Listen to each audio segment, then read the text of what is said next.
Good morning sa bawat isa po sa atin. At ngayon ay narito po tayo para pagbulay-bulayan ng salita ng Panginoon at sa bawat isang nanonood na sumusubaybay sa ang salita ng buhay. Pagpalain po tayo ng Panginoon ngayong umaga.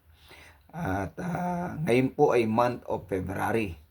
And hindi tayo nagsa-celebrate mga kapatid ng Valentine's Day, but we celebrate Heart's Day. Heart's Day. At araw ng mga puso. Kung saan ay nais po nating bigyan ng diin, nais natin itama yung pananaw na patungkol sa pag-ibig ng Diyos, sapagkat ang mundo po na ating kinagisnan,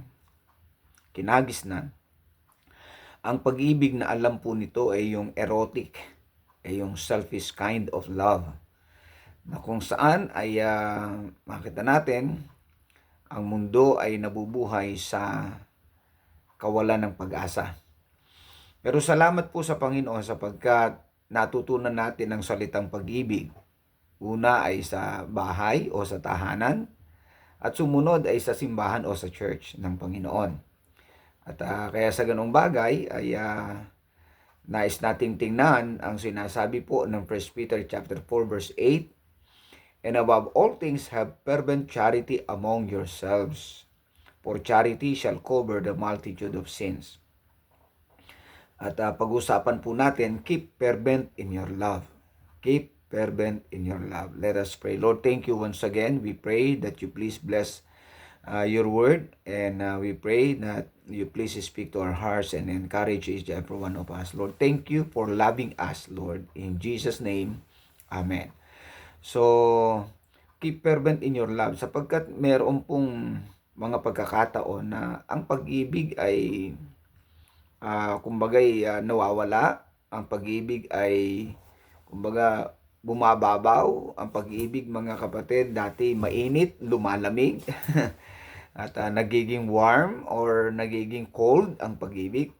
So kaya rito pang mga kapatid ay keep fervent in your love. At unang bagay na gusto ko pong makita natin dito, that we are recipient of God's love. Tayo pong lahat ay recipient ng pag-ibig ng Diyos. Alam natin ang John 3:16, for God so loved the world and that He gave His only begotten Son. At sa pag-ibig ng Diyos Ama, ibinigay niya ang kanyang bugtong na anak. At ngayon, sa pag-ibig ng Panginoong Hesukristo, ibinigay niya rin ang kanyang sarili, sacrificially. Ano po? At ang sabi po ng salita ng Panginoon, Beloved, let us love one another, for love is of God, and everyone that loveth is born of God and knoweth God. At yan po makita natin sa 1 John 4:9, in this was manifested the love of God toward us, and sent His Son to be the propitiation for our sins. And we have known and believed the love that God had to us. God is love, and he that dwelleth in love dwelleth in God, and God in him. So dito mga kapatid, makita natin na God sent His Son, His only begotten Son into the world. At yan po ang una natin makita sa kanyang pag-ibig, isinugo ng Diyos Ama ang kanyang bugtong na anak.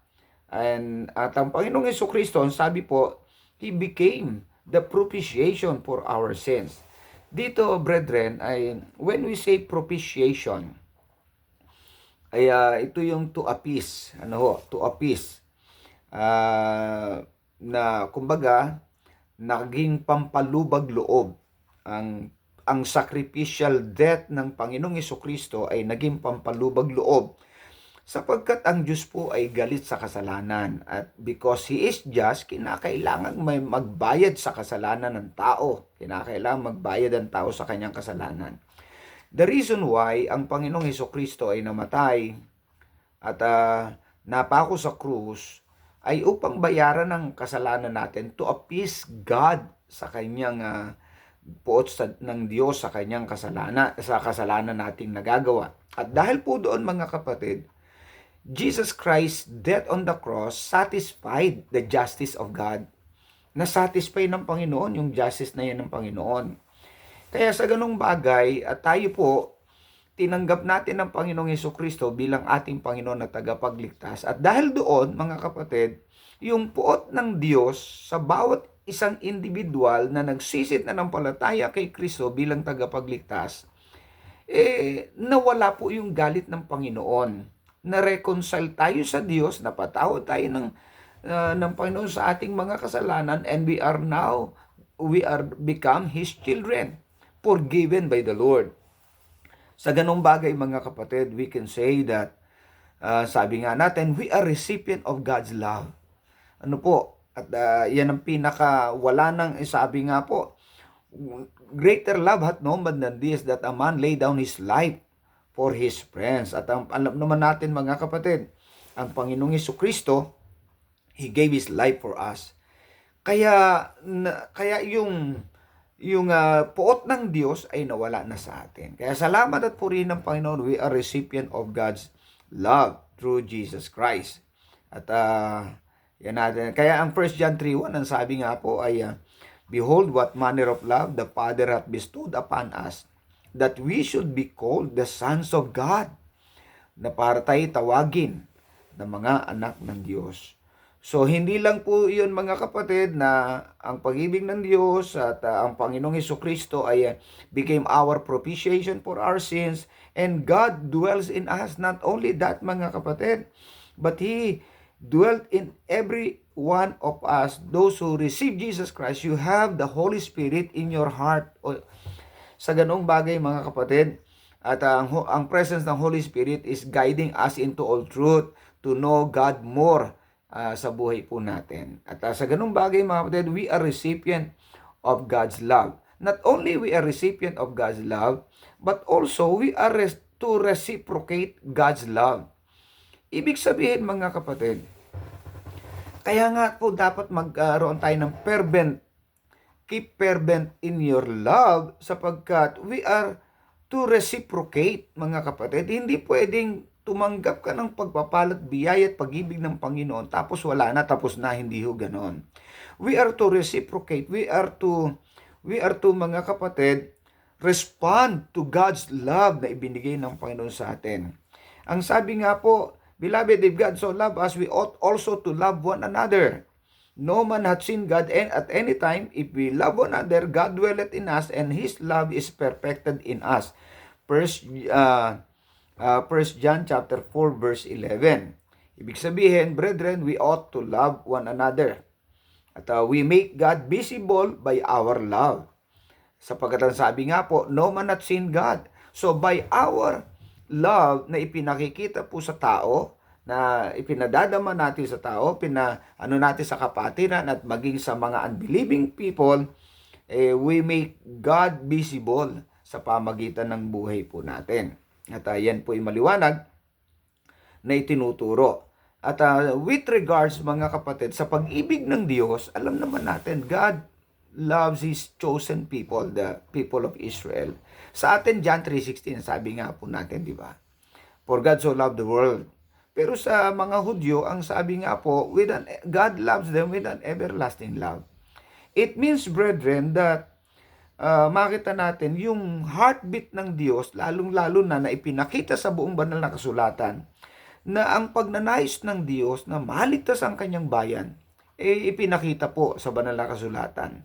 Kaya nga po yung Acts 1:8, yung Romans chapter 10 verse 1, ay nagpapatunay, nagpapaalala po sa atin, na sabi nga po, katulad ni Paul, brethren, my heart's desire and prayer to God for Israel is that they might be saved. It means, brethren, that it is the heartbeat of the Lord for His people to be saved. And yun po, mga kapatid, in that sense, mga minamahal, so in reciprocating God's love, mga kapatid, we are to minister, we are to pray for people, for the Jewish people. We are to pray, we are to do something to evangelize the Jewish people, and we have to support the missionaries working sa mga Jewish people. At sa ganung bagay, mga kapatid, we are to reciprocate.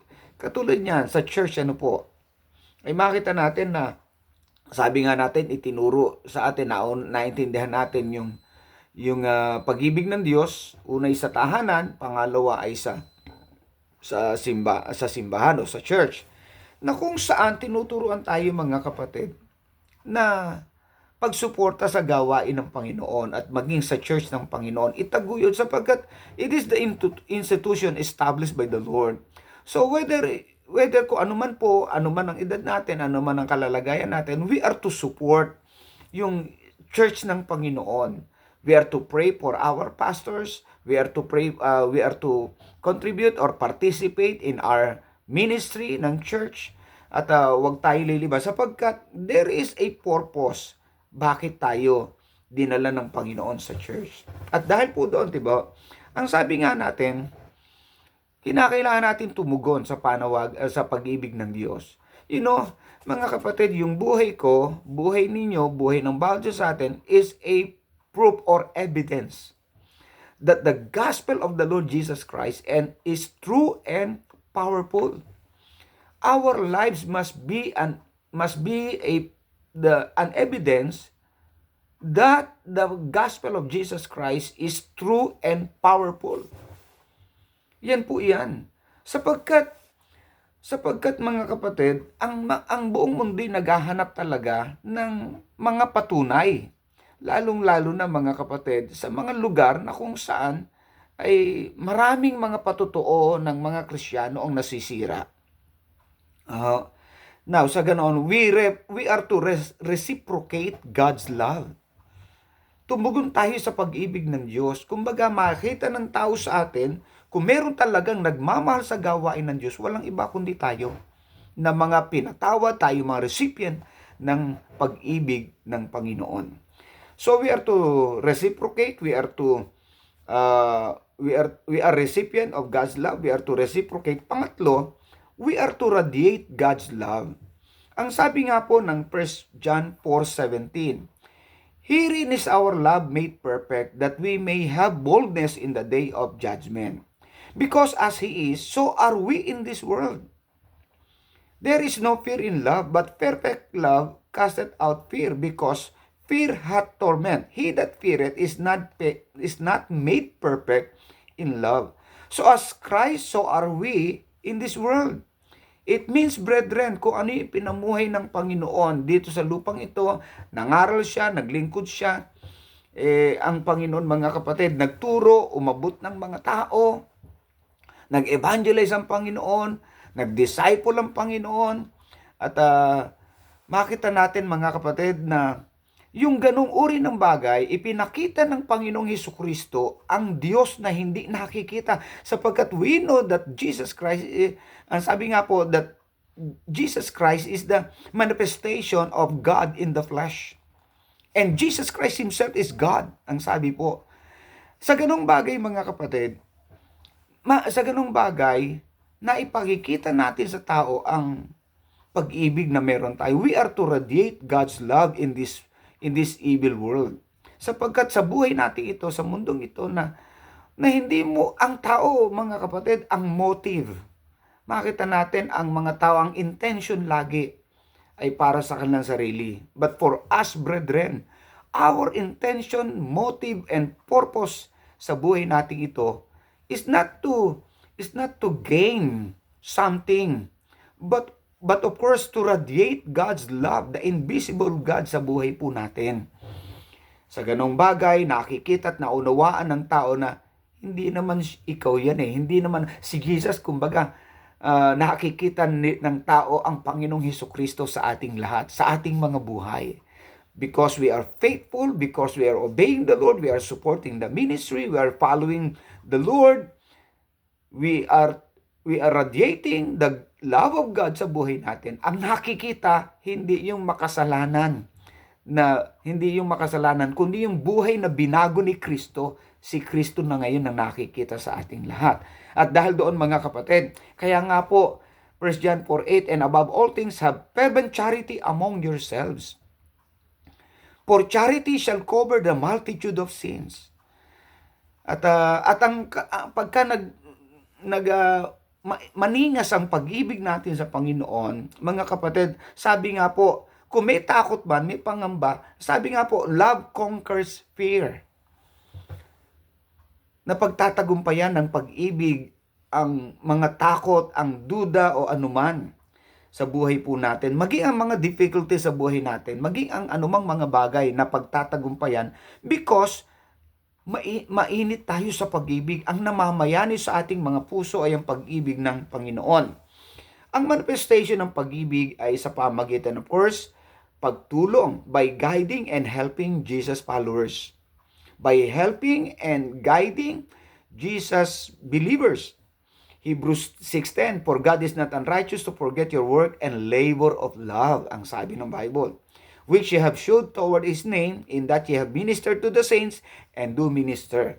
Pagka tayo nagmiministeryo, at sa ating mga pastor, sa ating manggagawa, at ang sabi po, yan po ay isang manifestation ng pag-ibig ng Panginoon. By obeying Him, not only by guiding and helping Jesus followers, but by obeying Him. He that hath my commandments and keepeth them, he it is that loveth me, ang sabi ng Bible. Okay? At pagsunod sa Panginoon. Not only that, by hating evil. Psalms 97 verse 10, he that loved the Lord hate evil. Hindi pwedeng mahal mo ang Panginoon at the same time na andun ka pa rin sa sanlibutan. Samantalang sabi ng Bible, the Lord said, mga minamahal, ay tayo po'y Kristiyano, he that love the Lord hate evil. Namumuhi sa kasamaan o sa kasalanan. Love is willing to sacrifice for the good of others. Meron kinakailang sacrificial love. Greater love at no man than this, that a man lay down his life for his friends. At gayon din naman, by sharing the gospel of salvation. Alam niyo po mga kapatid, dito po doon po sa Rhode Island, kung saan ako may dinalaw ako po doon. Ay yung pastor po doon, Pastor Justin Martin ang pangalan. Alam niyo, noong siya po ay kabataan pa, broken family po siya. Biktima po siya ng broken family, separated po ang mga magulang. Siya po ay kumbaga, kaya mahirap ang buhay nila mga kapatid. Actually, napatira po siya, talagang kakalat-kalat po siya sa kali. And he lived a rough life talaga. May mga bisyo na rin siya. Isang araw, inimbitahan siya ng kanyang kaibigan na dumalo sa church.